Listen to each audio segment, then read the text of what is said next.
पांच रात्र शास्त्रों के अनुसार बलराम बलभद्र भगवान वासुदेव के व्यूह या स्वरूप हैं। उनका श्री कृष्ण के अग्रज और शेष का अवतार होना ब्राह्मण धर्म को अभिमत है। बलराम का जन्म यदुवंश में हुआ। कंस ने अपनी प्रिय बहन देवकी का विवाह यदुवंशी वसुदेव से विधिपूर्वक कराया। जब कंस अपनी बहन देवकी को रथ में बिठाकर वसुदेव के घर ले जा रहा था, तभी आकाशवाणी हुई और उसे पता चला कि उसकी बहन का 8वां सन ही उसे मारेगा। कंस ने अपनी बहन को कारागार में बंद कर दिया और क्रमशः 6 पुत्रों को मार दिया। 7वें पुत्र के रूप में शेष के अवतार बलराम जी थे, जिसे श्री हरि ने योगमाया से रोहिणी के गर्भ में स्थापित कर दिया। 8वें गर्भ में भगवान श्री कृष्ण थे। बलभद्र या बलराम श्री कृष्ण के बड़े भाई थे, जो रोहिणी के गर्भ से उत्पन्न हुए थे।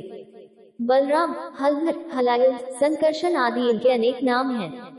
बलभद्र के सगे 7 भाई और एक बहन सुभद्रा थी, जिन्हें चित्रा भी कहते हैं। इनका ब्याह रेवत की कन्या रेवती से हुआ था। कहते हैं रेवती 21 हाथ लंबी थी और बलभद्र जी ने अपने हल से खींचकर इन्हें छोटी किया था। इन्हें नागराज अनंत का अंश कहा जाता है और इनके पराक्रम की अनेक कथाएं पुराणों में वर्णित हैं। ये गदायुद्ध में विशेष प्रवीण थे। दुर्योधन और भीमसेन इनके ही शिष्य थे। इसी से कई बार इन्होंने जरासंध को पराजित किया था। श्री कृष्ण के पुत्र शाम जब दुर्योधन की कन्या लक्ष्मणा का हरण करते समय कौरव सेना द्वारा बंदी कर लिए गए, तो बलभद्र ने ही उन्हें छुड़ाया था। स्यमंतक मणि लाने के समय भी ये श्री कृष्ण के साथ गए थे। मृत्यु के समय इनके मुंह से एक बड़ा नाग निकला और प्रभास के समुद्र में प्रवेश कर गया था। जैनों के मत में उनका संबंध तीर्थकर नेमिनाथ से है। बलराम या संकर्षण का पूजन बहुत पहले से चला आ रहा था, पर इनकी सर्वप्राचीन मूर्तियां मथुरा और ग्वालियर के क्षेत्र से प्राप्त हुई हैं।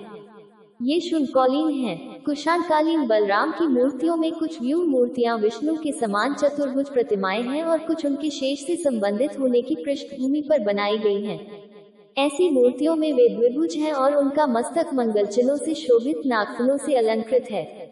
बलराम का दाहिना हाथ अभय मुद्रा में उठा हुआ है और बाएं में मदिरा का चषक है। बहुधा मूर्तियों के पीछे की ओर नाग का आभोग दिखलाया गया है।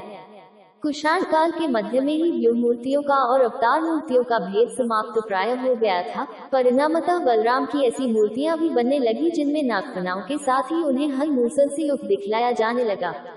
गुप्त काल में बलराम की मूर्तियों में विशेष परिवर्तन नहीं हुआ। उनके द्विभुज और चतुर्भुज दोनों रूप चलते थे। कभी कभी उनका एक ही कुंडल पहने रहना बृहत् संहिता से अनुमोदित था। स्वतंत्र रूप के अतिरिक्त बलराम तीर्थंकर नेमिनाथ के साथ, देवी एकानंशा के साथ कभी दशावतारों की पंक्ति में दिखलाई पड़ते हैं। कुषाण और गुप्त काल की कुछ मूर्तियों में बलराम को सिंहशीर्ष से युक्त हल पकड़े हुए अथवा सिंह कुंडल पहने हुए दिखलाया गया है। इनका सिंह से संबंध कदाचित जैन परंपरा पर आधारित है। मध्यकाल में पहुंचते पहुंचते ब्रज क्षेत्र, जहां कुषाणकालीन मदिरा पीने वाले द्विभुज बलराम मूर्तियों की परंपरा ही चलती रही, के अतिरिक्त बलराम की प्रतिमा का स्वरूप बहुत कुछ स्थिर हो गया। हल, मूसल तथा मध्यपात्र धारण करने वाले सर्पफनाओं से सुशोभित बलदेव बहुधा संपद स्थिति में अथवा कभी एक घुटने को किंचित झुकाकर खड़े दिखलाई पड़ते हैं। कभी कभी रेवती भी साथ में रहती हैं।